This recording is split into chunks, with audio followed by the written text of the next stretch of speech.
Ladies and gentlemen, look who's on the show. Jack Wall himself. How are you, mate? Thanks for coming on. I'm good. Thanks for having me, Dan. I don't think you need an introduction at this point. Composer for how long now? Over 20 years? 30. 30! You're kidding. Yeah. 30 this year. Yeah. My Yep. goodness me. And you keep getting better. Black Ops 6 might be your finest work yet. Honestly, it is. That's nice to hear. Yeah, I let's see, I started on a game called Flying Saucer in I started writing that in 1995. So Shit. yeah, I was 30 two. years. Long time. Yeah. Hopefully I'm getting better. Um, Yeah. yeah, it's hilarious because just the other day I don't know what I was doing, but I was just something on YouTube came up as, oh no, it was somebody was asking me what my first game was, and I said Flying Saucer. I just looked it up, um, and this guy had found it and played it like a year or two ago, and did a YouTube stream of it being played. So I watched it, and it was That's before PlayStation, isn't it? oh, it's prior to everything. It was just on a PC, Oh, and the yeah. guy played it on Windows 10 with some sort of like mod to make it work with older software. It was amazing. It looked good. It sounded good. It was like, it was my first game. So that was amazing to see that. And the other thing is super funny about this is that my wife has been long friends with Neil Gaiman.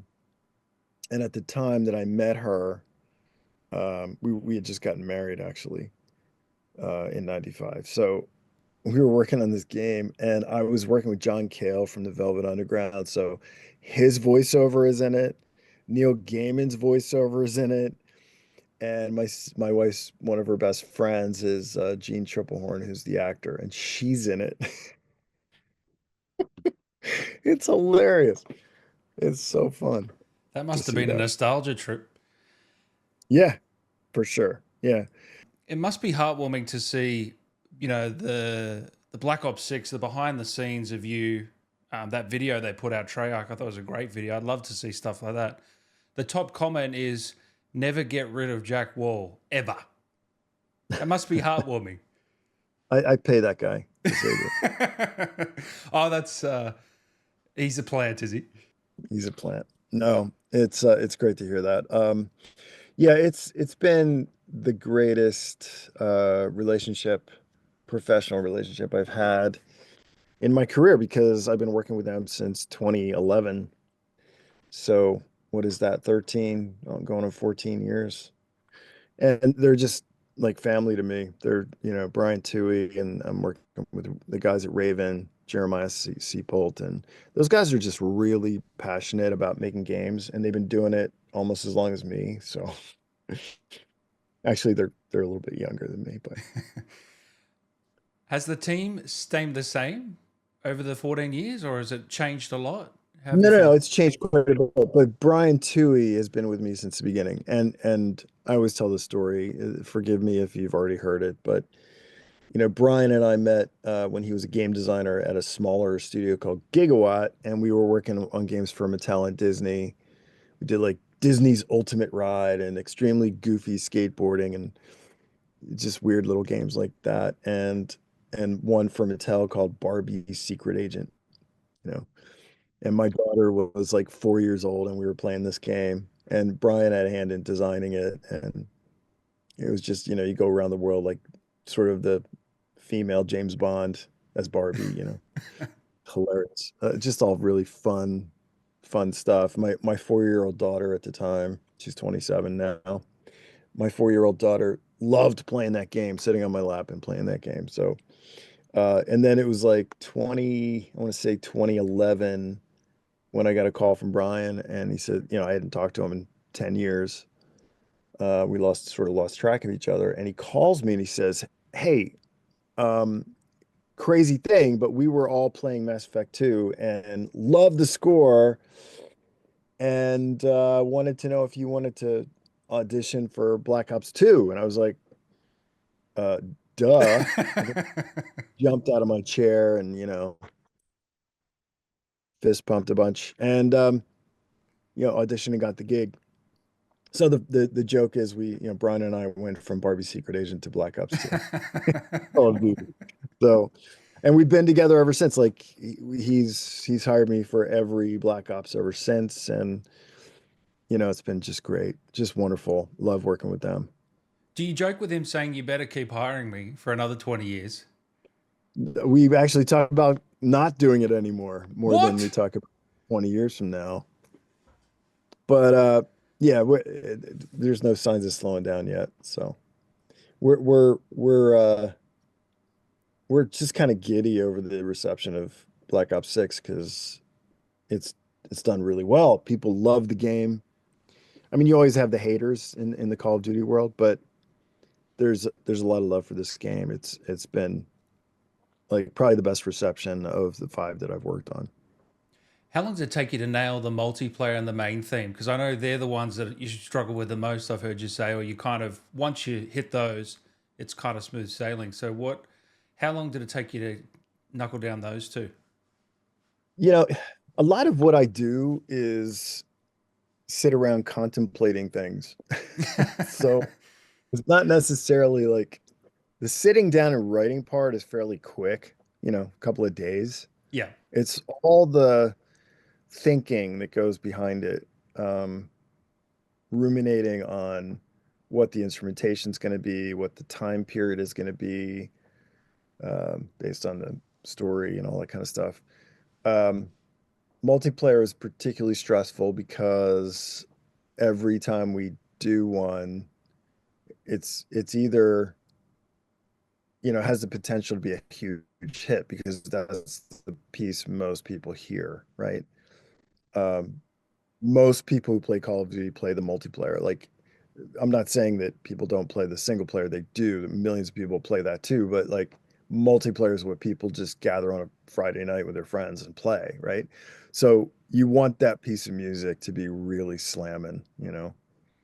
Um, when we did Adrenaline back for Black Ops 2, Oh, what a it was, song. thank you.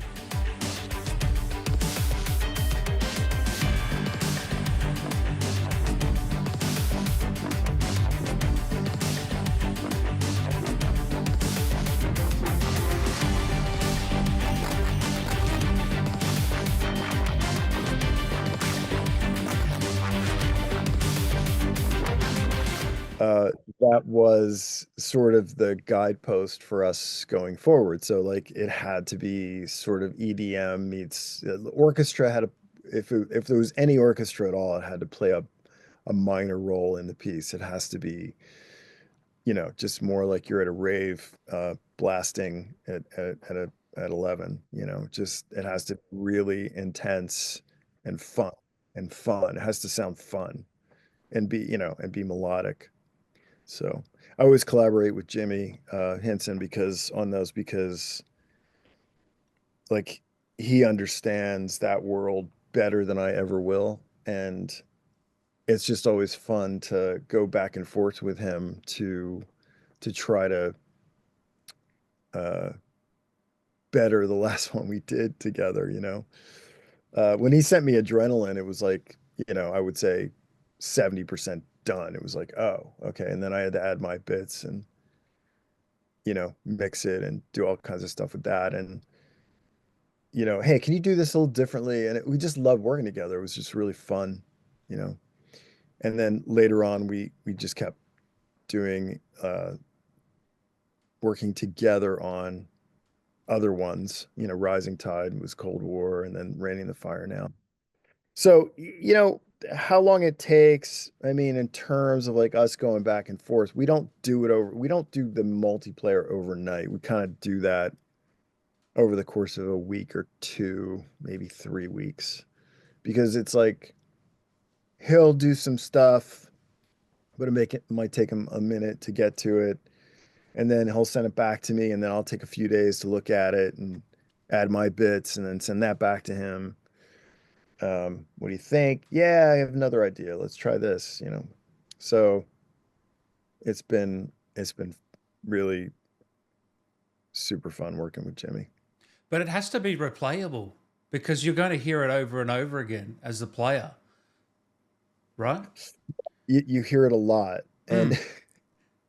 I think we got on this one in Black on Raining the Fire, we went so far into the heavy EDM stuff that the game testers before this game was even released were like, can he give us the stems? Because we find that it's so intense, it's making us nervous or something like that. Like we have to like calm down. We've heard it so much now. We have to like we have to have a calmer version of this song.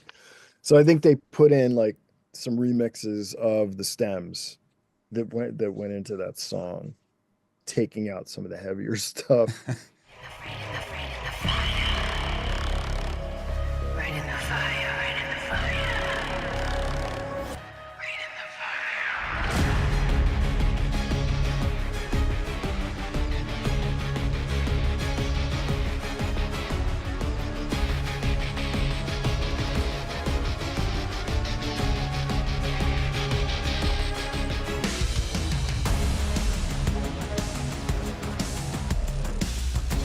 Yeah. So And with the main theme, I mean, what a hell of a way to kick off the game with that kind of TV like cinematic intro. Do they give you that intro and you do the music to it, or did the theme come first? How did that work? um yeah, so in this particular case, as in most of the cases, it really depends on the game, like what I'm going to do for the theme. So this is that case of I'm thinking about what the theme should be for many weeks before I write it. So, you're talking like I think I was doing the sandbox level first because Treyarch wanted me to write a level, or Raven really, who was game directing. They wanted me to write a level of music so that they could implement an entire level and have a finished level, right? That was very important at the moment that I started writing, which is end of March, I would say. They were like, "Can you?" It was kind of late for us. We usually start earlier, and for some reason, we started later this time. I would say we usually start January or February. This was end of March. So they were like, we got to get a level done quick. I was like, okay. So I wrote the sandbox level, which is kind of an ethnic thing. And it was fine to write it and all that without the theme, but at the end of it, I felt like I got to write a theme now because nothing has come up theme wise for me in Sandbox that I think is worthy of a main theme. So it was sort of like they wanted me to go right to another level. And I was like, okay, I will do that as soon as I finish the theme. Because without the theme, I feel like I'm a little bit like I'm just writing music without understanding what I'm writing yet. So I spent, I don't know, 3 or 4 days on the theme and it came to me and it was sort of like I was just meditating on Black Ops is always this one person or small group of people and fighting the big dark underworld organization or person depending on the game. This iteration Black Ops 6 is the Pantheon. So you're fighting this dark underworld theme or people that are probably your friends and neighbors at the CIA, but you don't know who they are. But they could be like part of like it's an inside job kind of thing.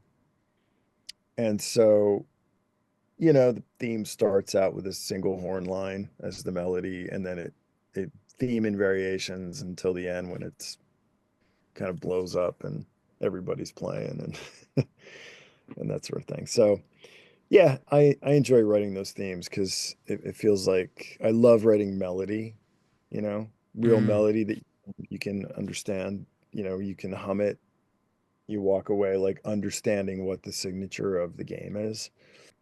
And then we hear that sprinkled throughout the score now. So that was what helped me to finish the score, because then I had everything set in terms of, musical direction. And then each level then becomes, like its own world in a way. But the thread is going to be the themes that are going through it. You know?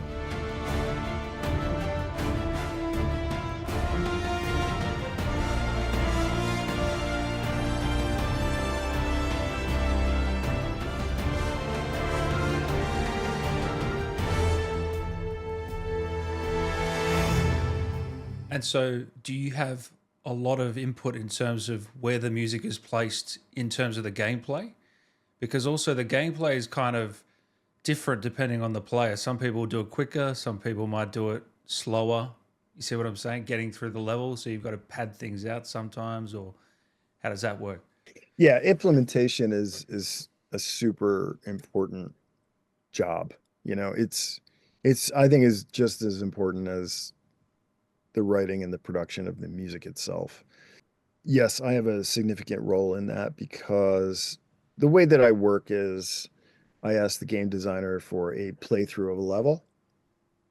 And not only that, but I ask for a smart playthrough, not too fast, not too slow.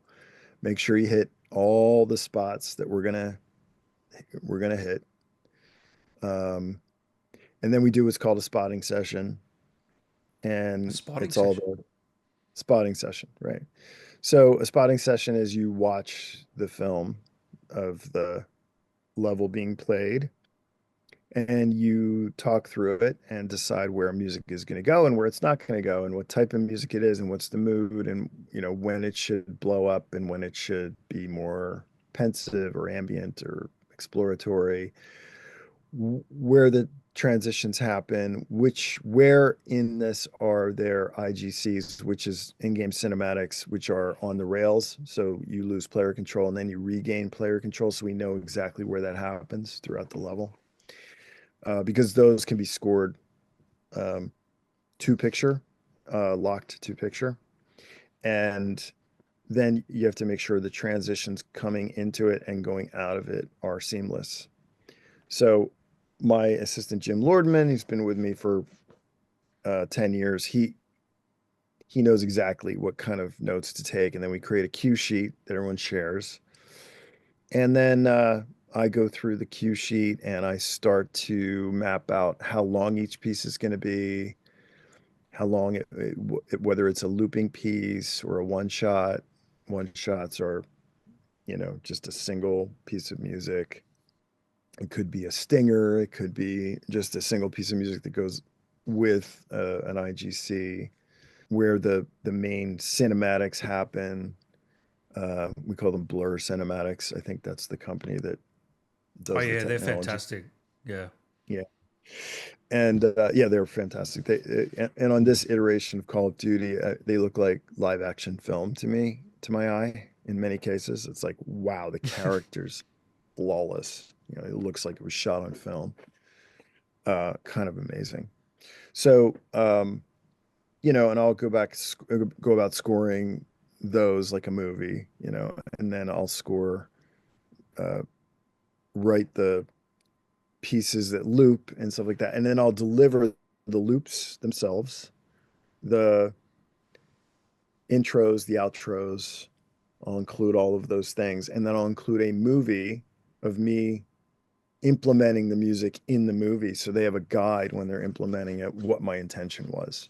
Sometimes we'll do it differently because maybe through the spotting notes and all that kind of stuff, we misunderstood something about how the game engine is working at this moment.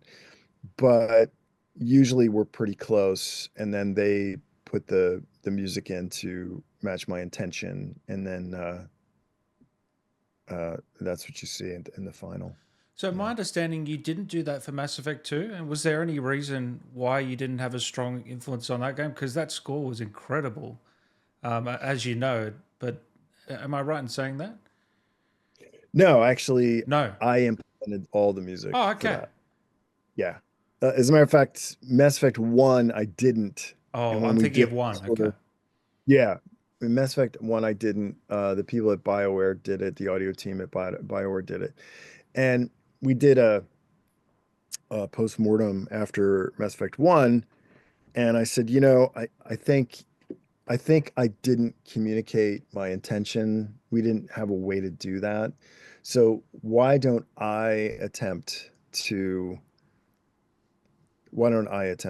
do the implementation on two? And so that's what happened. Okay, it's making And a lot more sense now. yeah, yeah, it was nice. It was nice to have my intention. Like Yeah. I was pretty happy with that implementation. It wasn't perfect by any means, but it was pretty good. And especially when you get into Suicide Mission, Oh, yeah. that was a collaboration with at the end there because I did have to piece. It was bananas what I had to do to make that work.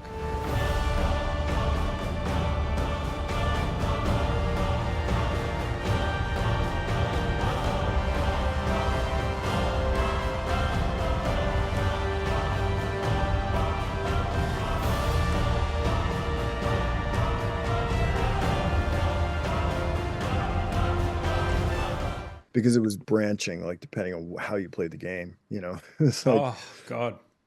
did you assemble the right team? No. Okay, it goes this way. And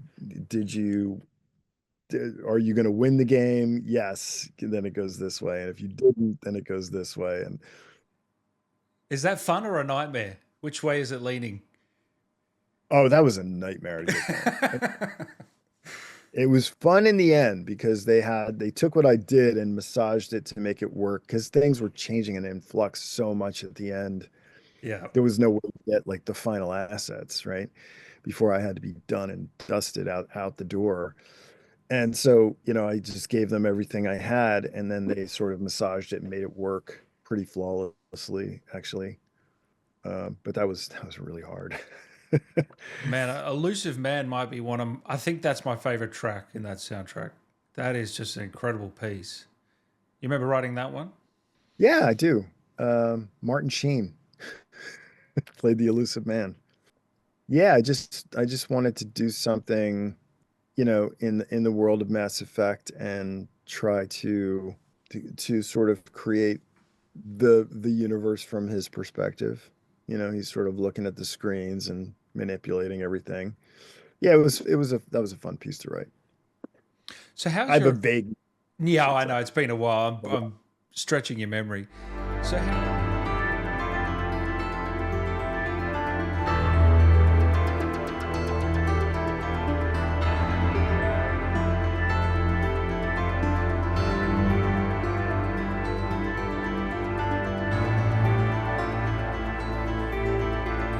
So how Yeah. does your approach change from each Black Ops to continue to try and get better, to continue and try and evolve?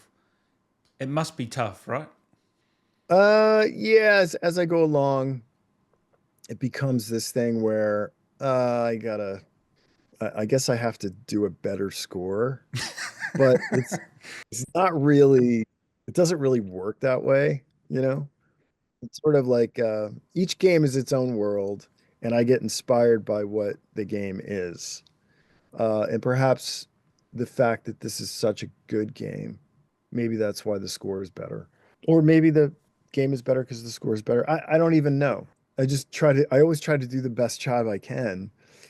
And I always joke with Brian. It's like, he's like, I think this is your best score yet. And I said, Brian, you say that every time. I'm not even sure it's true, but like I appreciate it. Well, if it's anything to go by, if I ever give a film or a game a 10 out of 10, the soundtrack has to be good or it's not getting a 10. I don't know if you're the same, but Oh yeah. it's a core piece of the art for. Yeah, it is. Yeah, I think it's sometimes, it can be underrated in many aspects. I feel I'm always trying to champion the score, but I feel like it can sometimes be underrated. Do you feel like that or not? No, I feel like if no one's noticing your score, it's probably a good thing. You're probably doing your job because the score should make you feel and propel the story and the action forward. and your focus should be on the game itself and playing through the game and enjoying playing through the game. It's a very subtle art creating music for media, because if you're sticking out like a sore thumb, it's you're taking away at some point from the experience in a way. But I also feel like as a composer, when I'm watching a TV show or playing a game that I really love the score, I mean, I notice it. I notice how good it is. So I may or may not be correct on this, but I feel like sometimes I'm watching something and I don't like the music, and that takes me out of it, right? Takes me out of the experience of whatever I'm watching. And so that's not the goal. The goal is to propel you forward and create moments where the music really stands out. And in those moments, it's usually because something interesting and different is happening on screen. So you might want to call attention to yourself for those moments. But for most of it, you just want to kind of propel the feelings forward. You're sort of leading the player with music through the story rather than showing them the story, if that makes sense.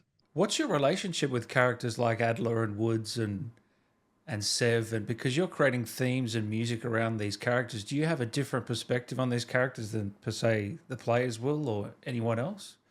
Interestingly enough, I didn't really create any character themes for this game. Uh, What about Adler's, Sev? no, I didn't. I mean, there is a piece called Savadi Dumas, but I wouldn't say that's her theme. It was Okay, just like I think it was just we were sort of just that's the name. Yeah, in her world, and yeah. I just that name because it was her we were dealing with in that moment. Um, yeah, the only theme is the main theme, and there's two motifs in that theme I use throughout the score. Uh, da da da da da, that one, and dun, dun, dun, dun, dun, dun, dun, dun. That's all over the place.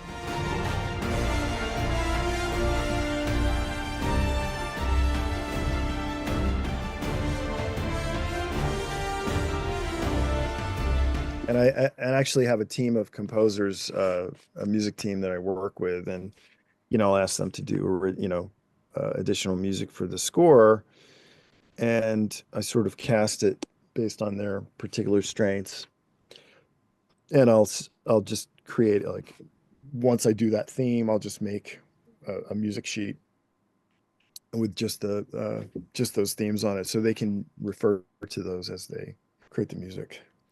Is there a particular part of the process that you enjoy the most, or do you just like the entire whole ride of the whole thing?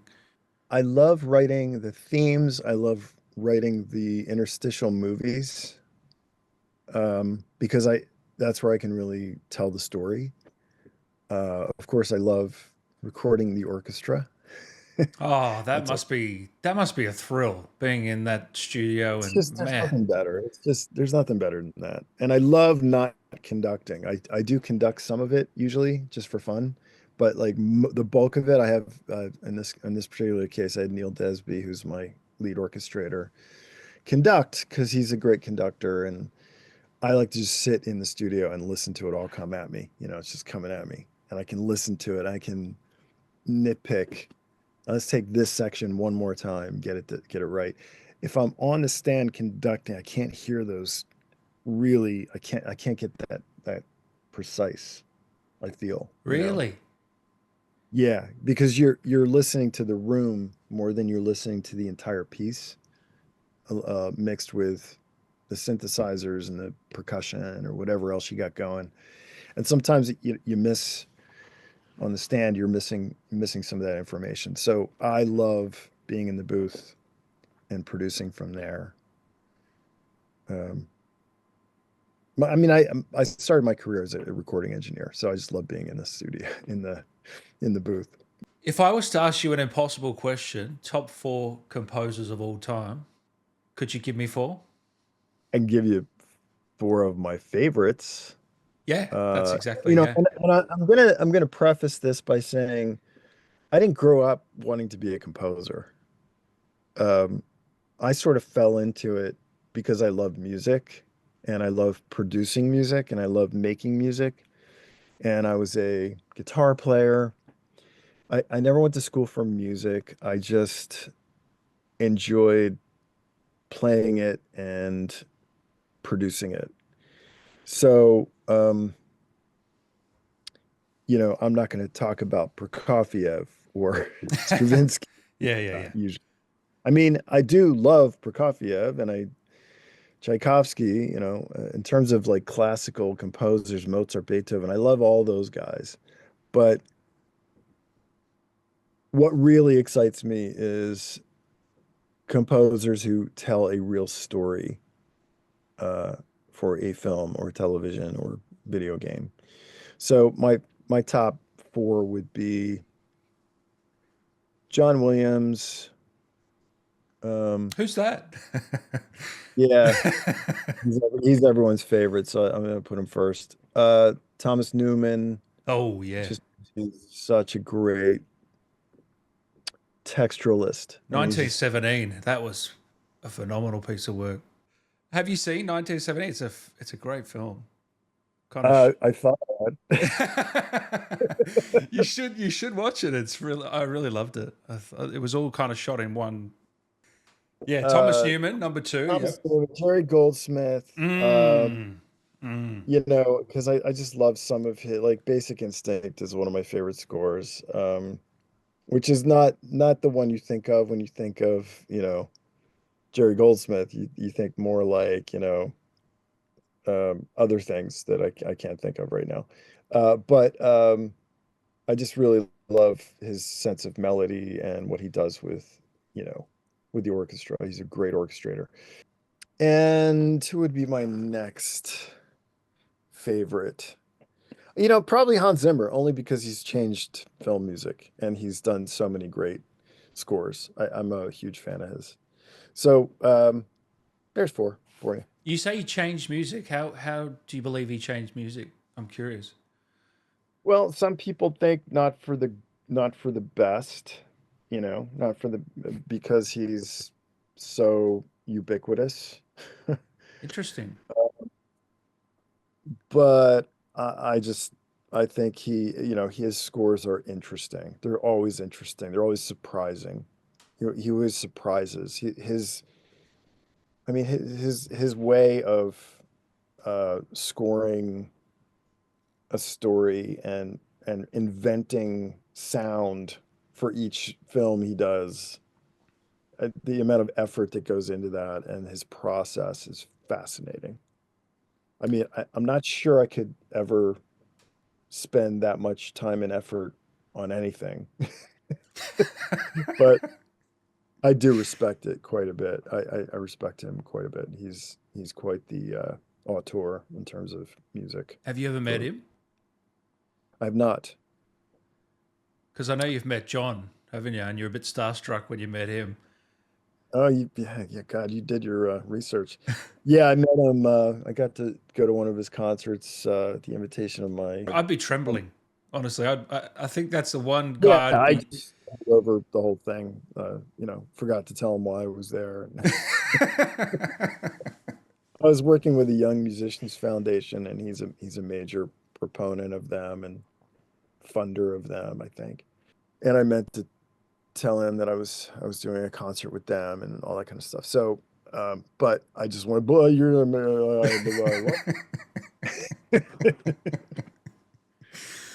Yeah. he's What just do the you most say? That's the thing. Yeah. gracious. He's just the most gracious, easygoing person when you meet him. He puts you at ease. He should have put me at ease. Um, but he's very humble. He blames all of his success on the musicians, that sort of thing. He's just wonderful. He's just a wonderful guy, Do you human think you'll being. be like him and never retire, basically, and just keep going? Well, that was the idea way back when. I mean, I'm not really interested in stopping yet. I keep thinking maybe I want to do something else besides write music. That's where I kind of most of my thought process go when I think about not writing music, right? I would do something else. Not But just I have stop doing anything. Yeah.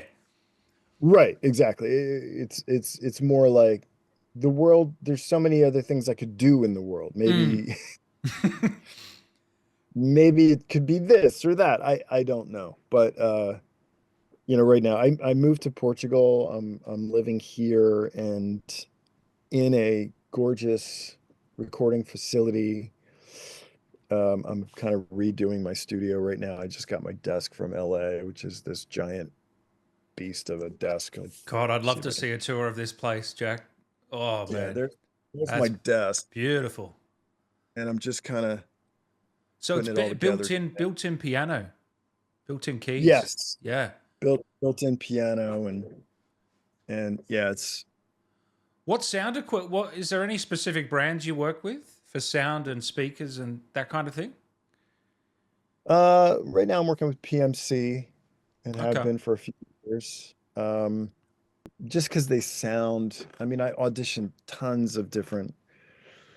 It was between ATC and PMC. ATC is it's in the same kind of ballpark in terms of how much they cost, right? Yeah. Uh, and how they're designed. But ATCs are unbelievably easy to hear. Like you can surgically EQ with those speakers, and I love that about them. Because I borrowed them for like a few weeks before I decided which one I was going to go with. But as a composer, so like the ATCs to me are the perfect uh engineer speaker. They're just so the crossovers, they're usually three-way and the crossovers are amazing and they you can really hear everything, right? There's very little distortion getting in the way. But with PMC, I found that I just felt more inspired. Really? They're just sound kind of amazing. They're not quite as surgical in terms of the EQ, but they're not bad that way. But when I hit a chord and I'm in my surround mode, the sound mode, it's like, oh, that's lovely. I love that. So it just feels good. Do you use headphones often? I know this is a random question, but I got to ask you because you're an audio geek. Do you use headphones often? Is there a pair that you think outlast the rest? Uh, it's funny you asked that because got these VSX Steven Slate audio ones. They look like that. It's got VSX on them, and they do room modeling. So what I like to do is check mixes on these because they sound amazing in that way. What's room modeling, Jack? Sorry, I'm just not familiar with the term. Yeah, so the VSX headphones come with some software, right? And you put it on your master bus, and then in the plugin, you can choose what room in the world that What? you're actually listening in. Yes. Wow, that's And it does crazy. all this kind of genius electronics to mimic being in a recording studio because when you just are using headphones, right? It's very binaural because it's just one on top of the other. When you're using these, it's sort of like when you listen to speakers in a studio, you're dealing with reflections off the back wall, the front wall, the side wall, the ceiling, all that stuff, the floor. Those color the sound and actually sometimes make it easier to hear things. So the VSX are like I just choose whatever room I like because it comes with many different rooms you can choose. You can even choose being in a car. So it's like, somebody will say, okay, I'm going to check the mix in the car, and they'll go to their car and they'll put the mix on in the car. because they know that environment and they trust that environment. If it sounds great there, then they know they have it, right? And it's like, how does your mix translate to your home studio or to your car or to the studio on the other side of the recording studio facility you're in, the mastering suite, whatever, your bedroom, or, a truck. You can pick all those different environments and listen to your mix in those a nightclub, for example, like a dance club, like a hall, a big reverberant hall with big speakers and a DJ. Like you can go in there and see what it would sound like in those headphones. So that's a nice way to check things. And like if I'm doing like a big, you know, EDM track, like I mixed myself. I mixed Rain in the Fire. So I checked it in that dance hall. I checked it in, my car. I checked it in all within the speakers, right? And then of course I went to the car and checked it in the actual car. So. Was there much difference between the headphone car versus the real car? Oh yeah. I mean, Oh, there was, yeah. for sure. Yeah. And basically what I'm looking for with an EDM track is how much low end is on my kick drum, because that can make or break the whole mix when you're dealing with EDM stuff. You have to have a tight situation there. And, sometimes you'll go in that dance hall and you'll listen to what it sounds like, and the bass is just so ridiculously loud, So, you have to dial that back a little bit, because you can't always hear that in your studio. Do you still create kind of books, mementos for each soundtrack? I've heard you say that you would create like a memento for each project that you worked on as like a keepsake. Yeah, I usually create 2 books and send one to Brian, and then keep one for myself. So Yeah, you I'd can love see to that. see what one looks like. Oh, Those are great. wow. Yeah. And so in that is just pages, notes, or I can show you. can you? Do you want Yeah, me to? if that's all right. Hang on. Yeah, these books are like precious to me, and Oh my goodness, that's huge. it's huge. It's a Wow. for size, Oh my goodness. Wow. Yeah. No wonder they're precious. Look at that. That's a beauty. Yeah, and then if I open it, Yep.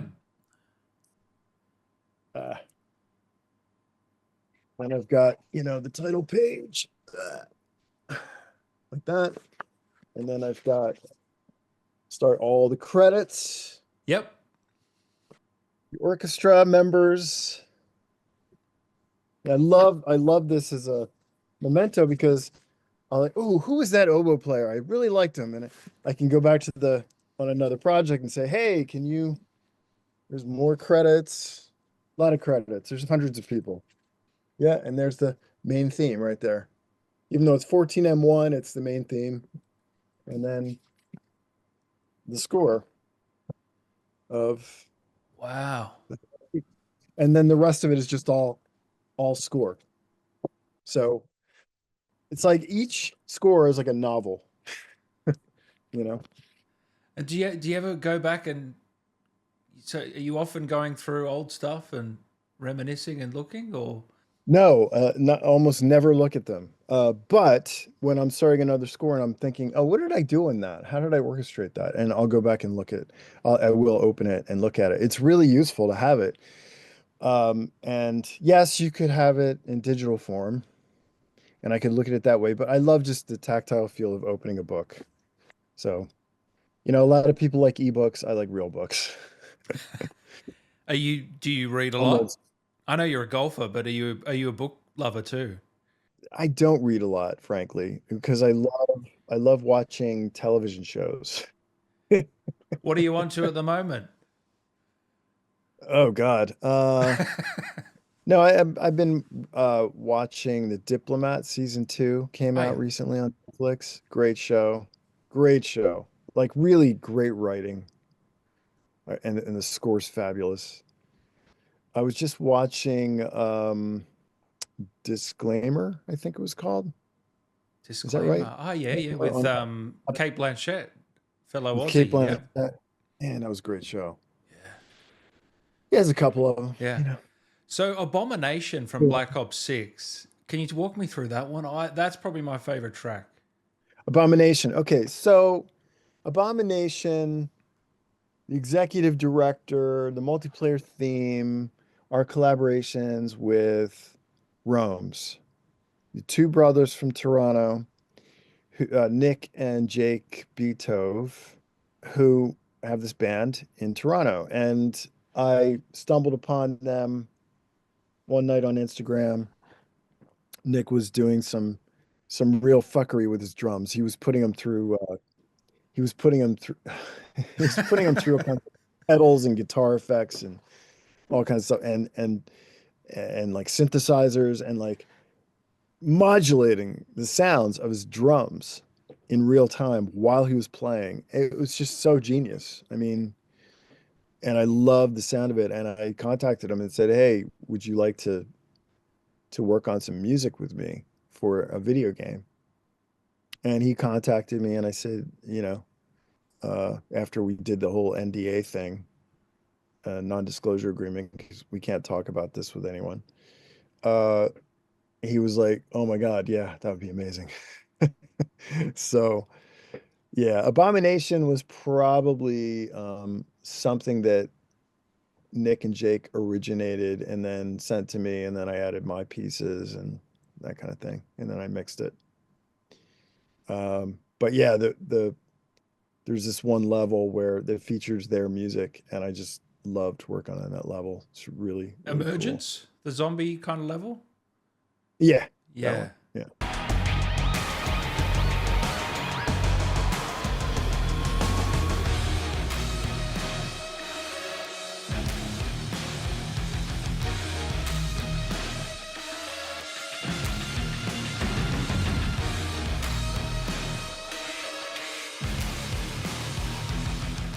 What was your reaction when you saw that come through? I mean, because that's not really typical Call of Duty in terms of the campaign, is it? To go in that direction. They do that though. Yeah, I know. There's always some kind of zombie situation going on. There was in Black Ops 3, I think, and 4 was like all zombies. There was no single player.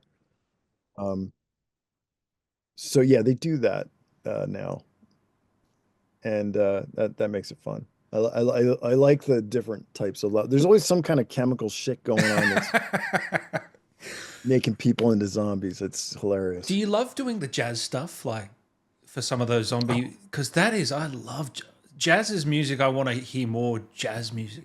Like, there's not enough going around in my playlists. Yeah. Yeah, that was the story behind that was Black Ops 3 when we did Snake Boots and we did Cold Hard Cash, and then the Black Ops 4 we did Right Where We Belong, which is more of a try to write a standard, that may have been heard back in the day. And then This Jazz Is Classified we did, which I wrote in 2 hours. That was so 2 hours. Jeez. I wrote it like It just really came to you. fast. Yeah. And it was all to picture. Like I still love that. I'll have to send you a YouTube video of it Please. where sync to picture.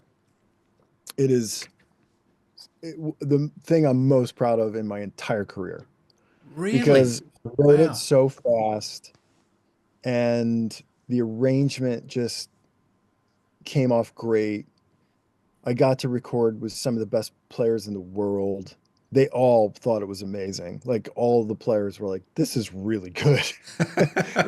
So, and I had like it was sort of like a '60s bebop flavor to it. So I had like bongos in it, and yeah, it was great track. If I do say so myself, I'm really, really proud of that one.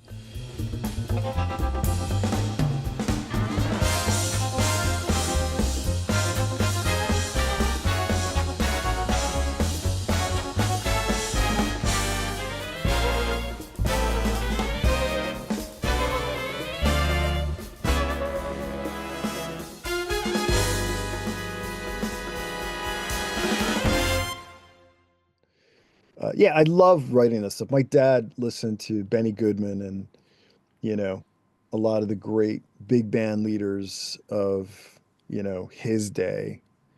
My dad was quite a bit older than me. He was 45 when I was born. So he was born in like 1917, I think, ironically. So, yeah, and he had this hi-fi and he would just play records every day. And I would just listen to this stuff constantly. So it was like ingrained in my head, in my soul.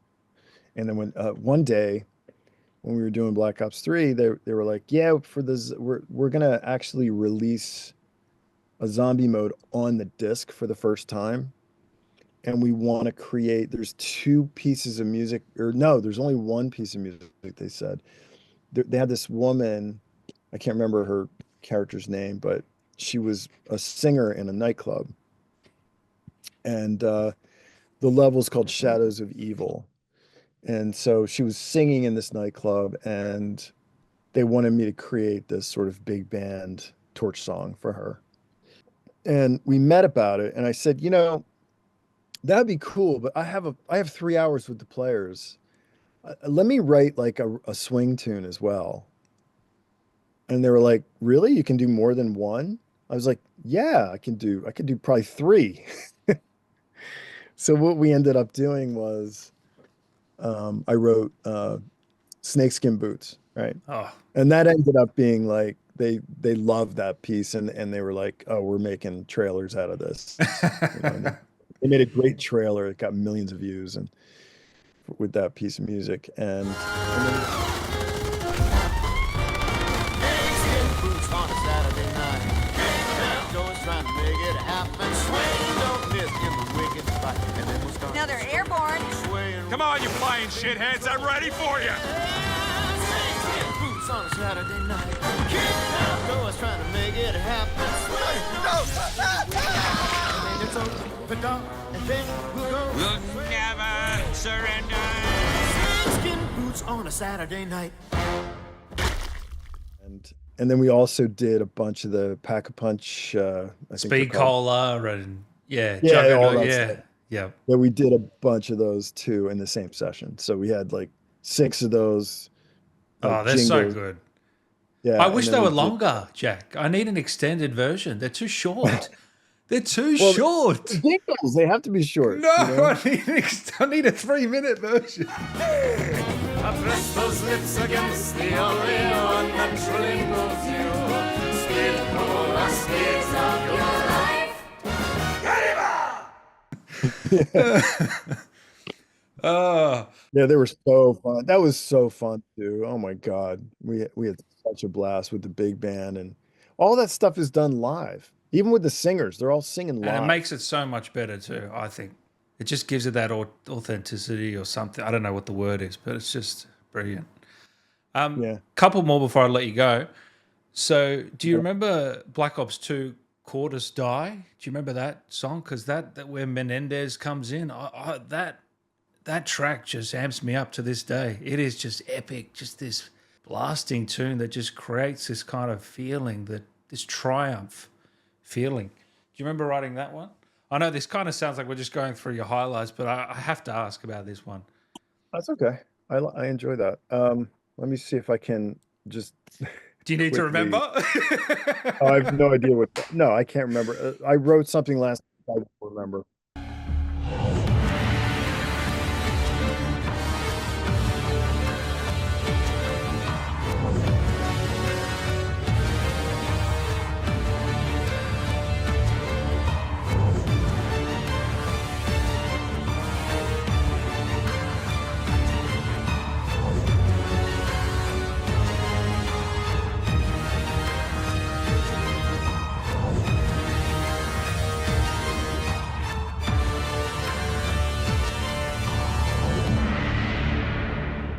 Yeah. That's Yeah? a cool one. I like that I one. love how this is just another track to you, and me, I'm sitting here going, "This is my favorite track you've ever done." That's what happens when you've made 1,000 songs, isn't it? Yeah, it's more like Oh, sorry, it's probably more. Yeah, it's more like yes, 3,000. thousands. I don't know. Yeah, so I think Tina Guo played on that too. Or is it Oh, Tina Guo? I've seen her live. She's fantastic. Yeah, she's such a great She has got a she's such a presence. great musician, show person, and such a lovely human being. Um, Did she play on Black Ops 6? Sorry, we're going off track. Did she do stuff on yeah, Black Ops? she just recently posted a video of her playing one of my tunes. Yeah. Uh, it's called The Palace. So she played on that track. It was Yeah, I kind remember of it. a Storm the Palace. Yeah, I love it. yeah, it was kind of like an ethnic jam in seven, Mm. which I really enjoyed writing. And yeah, she blew a solo on that. And Yeah, so Cordis, do you remember that? So, gone off track. Do you remember writing that at all or not? It's I too. don't. I No, don't that's remember fine. writing That's it. fine. I do remember the orchestral part, writing that part. Yeah, I mean, I do remember it, but I don't remember exactly what I was doing that day, all that kind of stuff. Yeah. So, is there anything you want to say to the fans of your work from over the years, Jack? From Black Ops to Mass Effect to Shadowhunters or anything you've ever done? Is there anything you want to pass on to them now? Just that I appreciate, I really do listen to almost anybody who writes me and says that they like what I do. I try to write everybody back and say thank you. So in this way, I want to get to everybody and just say I'm grateful for the audience. I'm grateful for people who like the music and play the games. Yeah, it's been an amazing career.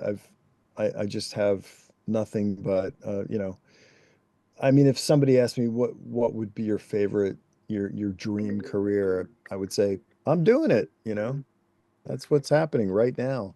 Yeah, so thank you. Really thank you for your interest in what I'm doing, and I hope to do more of it for some time to come. So And thank you, Jack, for your time today. And thank you for all the memories over the years and the special moments you've helped create in many games. Appreciate it. my pleasure, Dan, and thank you for having me.